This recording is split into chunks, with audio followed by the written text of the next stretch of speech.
दादा काय सांगणार, राज्यामध्ये सध्या दुष्काळाची परिस्थिती तीव्र आहे. जालना जिल्ह्यात अनेक ठिकाणी शेतकऱ्यांनी आपल्या मोसंबी बागा असतील तोडून टाकलेल्या आहेत. मग अशा शेतकऱ्यांना आपलं आव्हान काय, नेमकं काय संदेश आहे? अरे आता काय नुसतं जालना जिल्हाच नाही तर हे पूर्ण मराठवाडाभर आणि राज्यभर, हे बीड जिल्ह्यात सुद्धा तेच हालेत. तुम्ही लातूर बघा हेच हालेत, धाराशिव बघा हेच हालेत, तुम्ही कुठेही जा, नांदेड बघा, हे प्रचंड परिस्थितीच वाईट झालेली आहे. खरं तर शेतकऱ्यांना आता त्यांच्या पुढे जशी परिस्थिती असेल तसं ते करणार आहे. पण बागा तोडण्याची वेळ जर शेतकऱ्यांना आली तर सरकारनं त्याच्यावरती असा उपचार केला पाहिजे, उपाय की त्यांना भरपूर निधी दिला पाहिजे.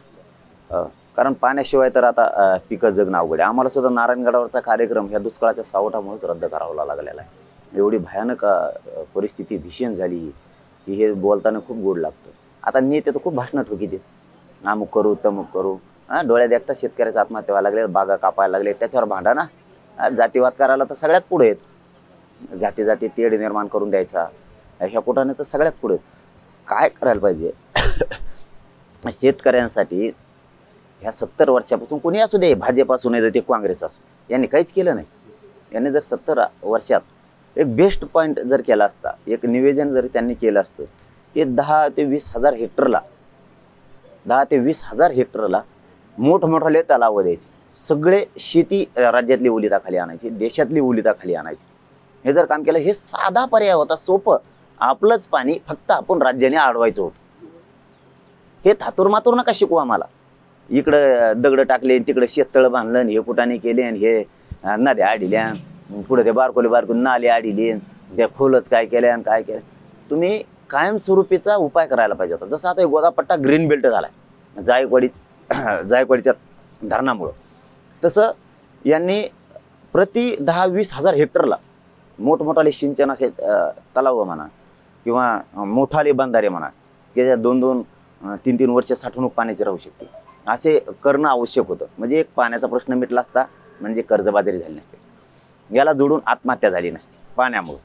तिसरी गोष्ट, कर्जबाजारी झाला नसता तर आत्महत्या नाही.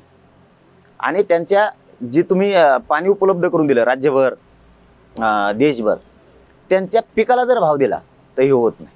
दुसरं, यांना जर तुम्ही 24 तास लाईट दिली, साधे 3-4 प्रश्न आहेत शेतकऱ्यांचे. एक तर त्यांना पाणी पाहिजे, त्यांना लाईट पाहिजे, आरोग्याची सुविधा पाहिजे, आणि त्याला दर्जेदार शिक्षण द्यायला पाहिजे. हे 70 वर्षापासून आम्ही ऐकतोय.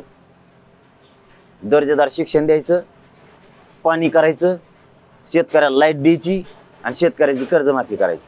मला कळत तसं मी ऐकतो, माझ्या अगोदरचा बी पिढ्या ऐकत होता.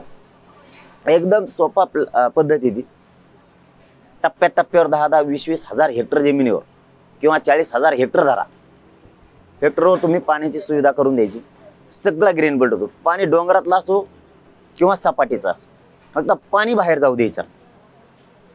हे जर सगळं केलं असतं तर ही वेळ शेतकऱ्यावर आलीच नसती. त्यांनी हेही कामं केले नाही, कामं तिसरीच करते. आता याच्या शेतकऱ्याने सुद्धा पुढाकार घेणं खूप गरजेचं आहे. कोण आपल्या लेकरांचं आयुष्य वाचवणार आहे, कोण आपल्या शेतीला ओलिताखाली आणणार आहे, कोण शेतीला भाव देणार आहे, खरंच का हे नुसतं बोलण्यावर राहणार आहे, कोण कर्जमाफी देणार? कर्जमाफी करायचीच गरज नाही. यांनी जर ह्या गोष्टी केल्या असत्या, शेतकऱ्यावर कर्ज झालं नसतं. कर्जमाफी करायची गरजच नाही. तुम्ही पाणी, लाईट, त्यांना आरोग्य जर दिलं असतं ना, तर ह्यो महाराष्ट्रच काय, हे देश सुद्धा सगळ्यात पुढे गेला असता. पण जे करायला पाहिजे ते नाही केलं. जाती जाती तेढ निर्माण कर, याच्यावर भर दिला आणि निवडणुका जिंकून न्यायची, एवढंच करायचं.